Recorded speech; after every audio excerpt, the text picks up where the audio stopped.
That's my home. Inside of that van is everything that I own and everything that I need. There's a bathroom in there, I have a kitchen with a gas burner, I've got a bedroom and a good heat source that keeps me warm all winter. I got a window. Man, I got everything. I have a garage space in the back. I have an office that I can work in. I even have a little DJ studio and a place for my dog. That thing is the most incredible thing I've ever owned my whole life. But today, we're going to talk about some things that are breaking. Because when you're living in a tiny square space like that, like my floor space is maybe 12 feet by 5 feet. That's it. There's approximately maybe 70 square feet. Your van is going to take a lot of abuse out there when you're living in that thing 365 days a year through every kind of climate possible. From hot summer days to rainy days to really cold winter nights. Today I'm going to show you guys some of the things that are breaking inside of my van and some new stuff that I just bought. Welcome to Squamish, British Columbia. There's a camera on that side of the trail, right there. Thanks. Have a good day. Hey, you too.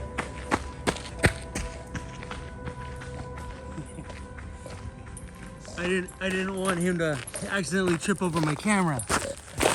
Good morning, everybody. We are out for a nice morning walk here in Squamish, BC, and I needed a little bit of fresh air, and there's nothing better than a place right beside the ocean and this huge mountain here beside us. I'm up an area I've never been before.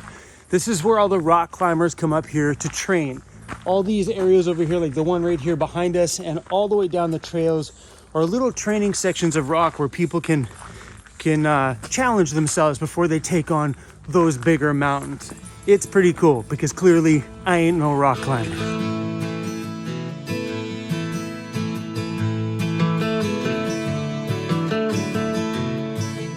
Crazy to think that people literally put their fingers in that crack there and climb all the way up to the top. This is crazy. You rock climbers out there are a little bit crazy.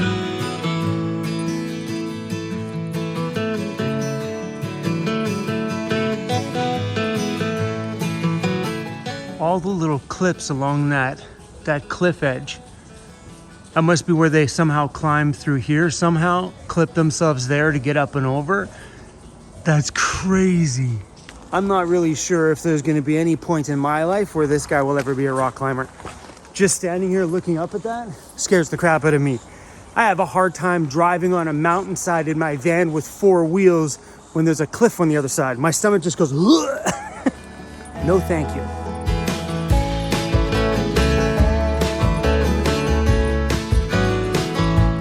What an unreal place to be. I haven't been down here in years. This is called the Spit or the Point. It's a long, narrow road that goes out to nowhere. That's the ocean out there. And that would be like a saltwater little cove that goes back into like this lagoon. And on this side is where the river comes in and meets the ocean. So out here quite a bit, you'll see a lot of seals and stuff swimming up the river to eat salmon and stuff like that in this area. We lucked out today. Normally it is very, very windy here. This is known as the windsurfing point. Like there's times you come out here and there's like 50 windsurfers over here because the wind comes howling through the mountains and goes boom right around the corner over there. It's just pretty cool to see. Squamish is definitely a big outdoor adventure community. Look who's hanging out just outside our door. Oh, going underwater. There's a seal. He's just staring at me like, what are you looking at, buddy? There's a couple more right there. Just hanging out, waiting for fish. The heater's nice and warm on my bum. I could probably shut that thing off. It's not really quite cold enough for the heater inside the van. I like having that luxury, so I turn it on quite a bit. Cruzy likes it though. That's one of his favorite things about the inside of the van is the heater. Normally when that thing's on, he's sprawled out right here in front of it, completely loves it. So when I went to my mailbox the other day in Vancouver, I got a bunch of stuff from you guys. So thank you to everybody who sent us letters, stickers, and everything else. I really appreciate it. I don't open things up on camera anymore, but I appreciate the little love you guys have sent us. So big love to you guys. Our friends over at Hitchweb, which is the company that I got my roof rack system from, hitchweb.com. They sent me out a hoodie and stickers and a few other little gifts. Thank you guys. I really appreciate it. The sweater, the hoodie comes in good time for winter, so awesome. I also bought myself some new toys. Just China made lights for the outside of my van. I've been wanting amber lights for the front for a long time. So what I've been finding with my light bar is that the white light only goes so far. We're having an amber cuts through a lot of the weather that we do get here, like a lot of those rainy days and foggy stuff. The amber will cut through that way better than having the white on the front. So a little lesson for you guys. That having a combination of both the amber light and the white on the front of the van is a good idea if you're gonna do any kind of a light bar or light setup. So I actually bought 4 of these. I don't know what is what. I'm not sure which one's what. I'll have to plug them in and find out. So I bought a floodlight and a beam light. And I plan on mounting both of these on the front to kind of give me a mix of both. A beam is good to shoot way up the road, and a flood is good to just get the area around the front. So let me show you what I want to do with these. I'm thinking mounting 2 of them. My winch is right there. I'm thinking about mounting 2 of these right there or upside down underneath here. That's probably the easiest place to mount it. Putting it up in there might be a bit tough to squeeze it in. So yeah, I'll probably just screw it through the hole right there and mount it right below there. And I'll probably put the flood ones on the bottom on either side. So right where the little hook is on my front tow hitch. There's a seal over there making a ruckus in the water. You see the splashes right there?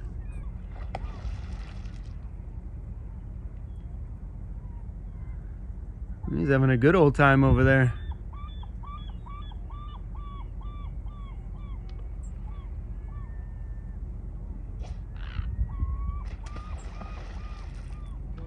Like, I don't want them to hang too low. I don't want them to get caught on something, but if we could mount them right up in there, that might be pretty good on both sides. And I'll probably put the floodlights on the bottom just to light up the trail and stuff in front of my van.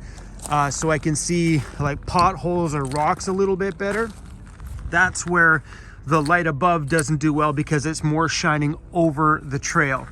The light bar I have is just another Chinese made one.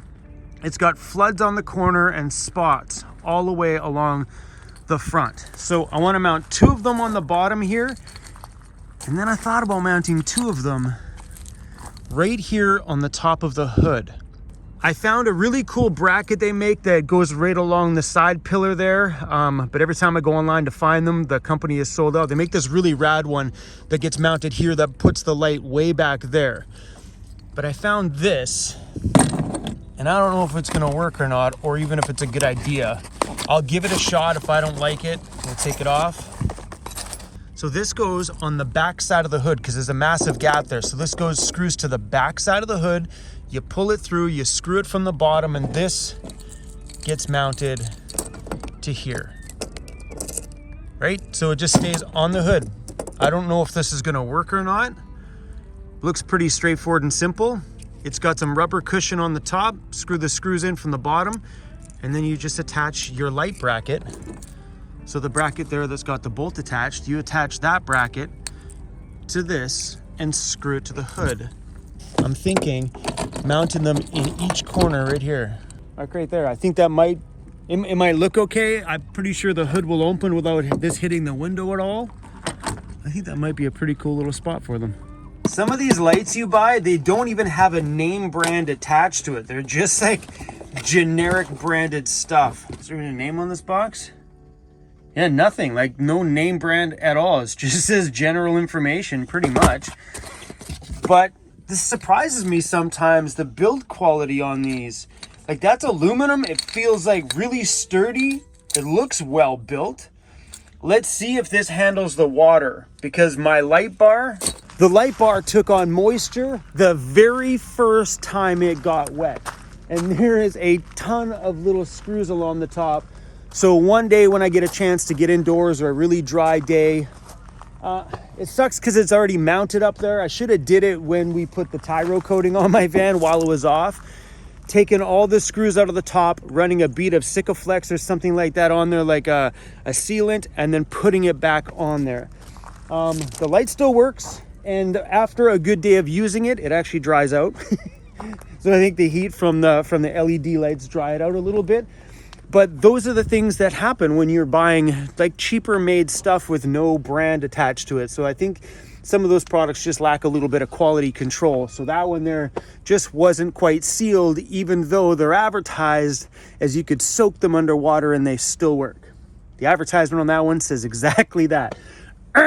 False. But the build quality, even on my light bar up top there, is rather quite impressive. Like the outside structures, they're durable and they just kind of seem to last. It makes you wonder sometimes why you would pay 5 times the price for a branded one versus just buying these. Like these were probably $40. I'll have to look what they are online. Maybe they were $50.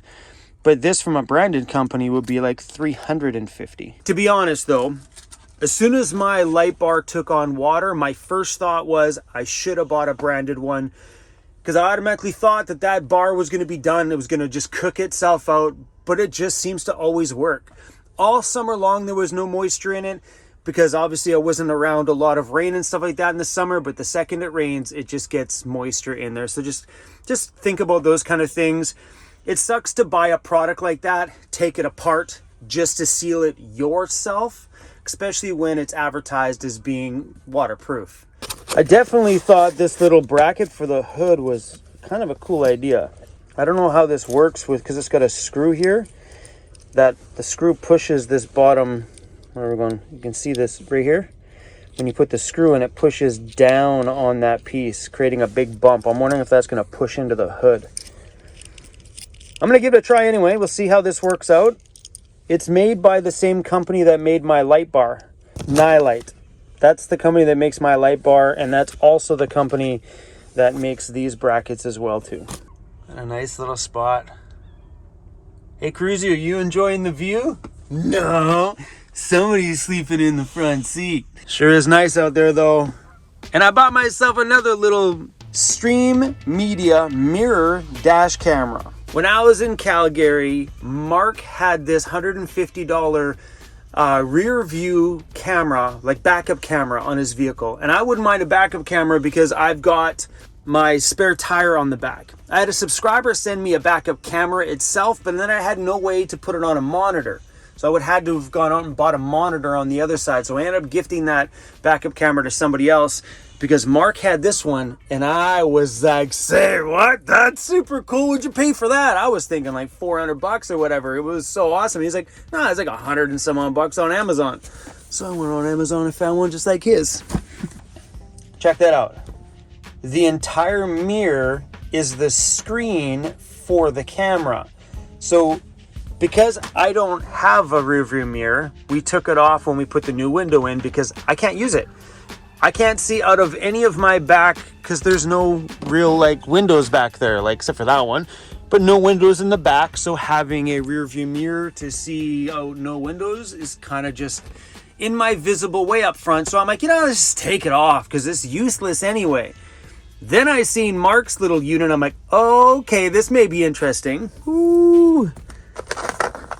It mounts over top of your vehicle's factory mirror. It's got clamps and stuff on the back. It literally clamps right over the mirror and boom, you've got a full screen so you can see out the back. Or while you're driving, there is a dash camera on the front so you can actually project what the road sees here, kind of like making it semi-invisible up there, sort of. Yes, I just thought this was super cool. It may have been a waste of $100 and some odd dollars, but I will let you guys know. I don't really care about the dash camera, but the backup camera, come on, how cool is this? And it's touch screen and you can record, right? I don't know about you guys, but I get super stoked on little silly things like this. That and somebody sent me out a 2 kilos of Twizzlers in a big tub. Leo, thank you, man. You gotta stop doing this, Leo, because I'm gonna get diabetes. Now that I'm back out here for a little bit, I really honestly just plan on taking it very easy for a while. You know, getting in some relaxing time, sit around and make some simple little van life videos. It's been a while since we've just kind of sat around and tinkered around the van. I figured this might be a great opportunity for all the new people on my channel to get a good look at the inside of my van and how things function inside of here on a day-to-day basis. I honestly also really miss making those videos. We've been so busy on the road, moving around, bouncing around, trying to create like exciting content, which means I move around a lot on those days. And I feel like it's just time for a little bit of a breather. So it's a great time to just run the camera and do some everyday van life stuff. So over the next couple of days or so, there's probably going to be some just good old in the van, living the van life kind of videos. I know I said I was not going to do anything more to this van. These are the little things I wasn't talking about. These are minor little upgrades. They're very cheap. There's probably $100 worth of lights here, and all I need to do is put it on a switch. We're good to go.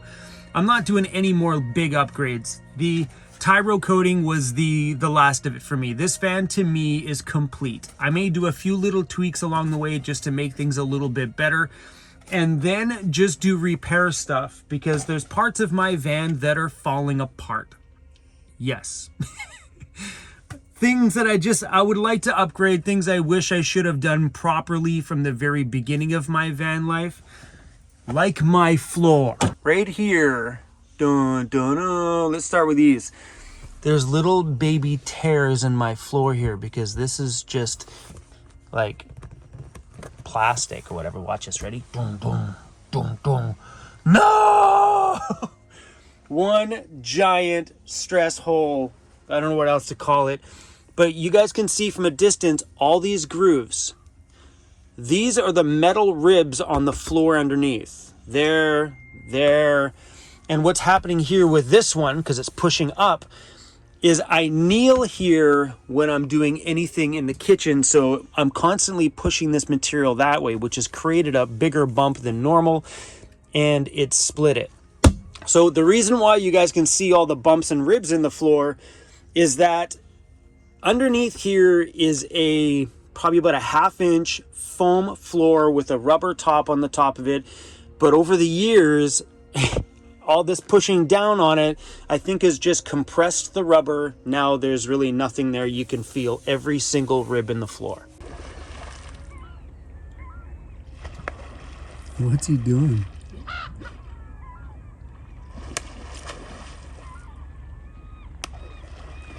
I'm inside the van and all I can hear is this slapping noise outside. Oh.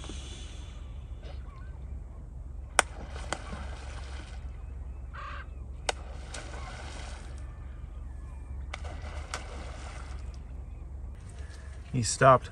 But that's a pretty crazy view from the side of the house. Man, I like cloudy, rainy days. It's just so beautiful. I don't know, it just creates this this element on the mountains that just, wow. He's right there, right in front of us.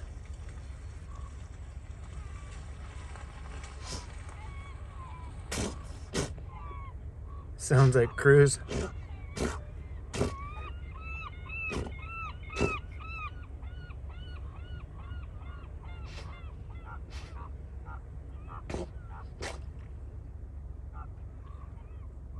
He's got COVID. You got COVID?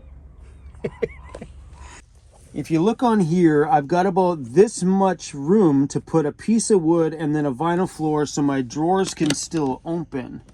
There's not that much room there to work with, but I'm thinking I might try and put a floor over this one, which means maybe a 1/4 inch sheet of plywood over the whole thing, and then whatever vinyl proper plank flooring, you know, the stuff that clicks together like you'd put in your kitchen, that stuff across all of this. That was my thought, just to cut out the work, because if I were to properly do this floor properly, all this stuff has to come out, because this stuff, my bed is all on top of that floor. And I don't want to redo the entire floor of this thing, because that would be a massive undertaking. So I just want to redo the floor in this little space here, and that was my thought process and way around it. But I do have a few problems with redoing this. It's my water jugs. My water jugs are on top of this floor, so I can't go up another 1/4 of an inch over here. It's not possible, because if this goes up a 1/4 of an inch, look at it right there, that means this whole cabinet needs to be cut out, chopped down, remodeled, remade to fit the new floor underneath. So I don't know what I'm going to do in this situation. This sideboard here, if you look at the bottom, it's had better days. And I think it's just taking on water from any water that's spilling out of here, because sometimes these plugs come out and when I'm moving around the backcountry, it splashes. So it's had the chance to destroy this all the way down here. And you can see it's taken on water down here. Like, it's totally dry now, but there's been times it has. And I think, you know, it feels pretty soft in there in some spots, like it's completely destroyed the wood. So I might talk to J5, he's the guy that built this cabinet, and see if he can remake this board, or maybe he has an idea. He's probably watching this video. Maybe he has an idea on how we can do this floor and still yet keep my water jugs here without, I don't know. Doing the floor is not necessary. I'm okay with it being ripped like this. I'm always that person. When things start to deteriorate a little bit, I would rather just get it fixed before it completely falls apart. That's what happens, man. You know, your van does it. It's gonna take abuse. We're out here on the road every day. My van is in a constant state of earthquake every single day. Screws fall out all the time. Like, I have a cupboard here that needs to be fixed. So this one look at this, I didn't even latch it. It pops open while I'm driving, and sometimes these things fall out. Well, what happens here, if you take a look how loose that is, look at it. It's just from driving down the backcountry roads. Those screws slowly over time just loosen themselves out, and then it gets loose. This sits below this bracket and it just pops off. So when I screw that together, it'll lift the door back up. Bada bing, no problem. But other things do happen too. Sometimes this gets out of alignment, because screws, they turn when you're bouncing down the roads. So it comes out of alignment. So sometimes I got to adjust that screw, which brings this side up higher. But today, that's not the problem. That's the whole bracket that needs to be screwed. Andy at Overland Interiors is like, right now I can see him. Send me that piece, bro. Let me repaint it for you. It takes a ton of abuse. And I've tried putting a mouse pad here, because this is where I huck my keys. And look at, I don't know what happened there. Look at the scratch all the way down it. Oh no. Oh no. That's what happens when you live in a van, guys. No matter how big of a professional van build you have, things just, that they, come on. Come on. It's not Andy's fault. This is all just wear and tear. Things happen. There you go. Done deal. Bada bang, baby. And I gotta go through the van quite often and just tighten up screws. There's 2 screws on the back there, and they get a little loose sometimes, so you just gotta go through and make sure everything's tight. This one here, I think we're missing some screws. Right there, look at that bracket. Where the screws went, I have no idea. Can we do that? You know, they just kind of just get rocked loose. I don't know where it is. Think about that. There was a screw right there, and now it's gone. Came outside to grab a little screw to fix that one.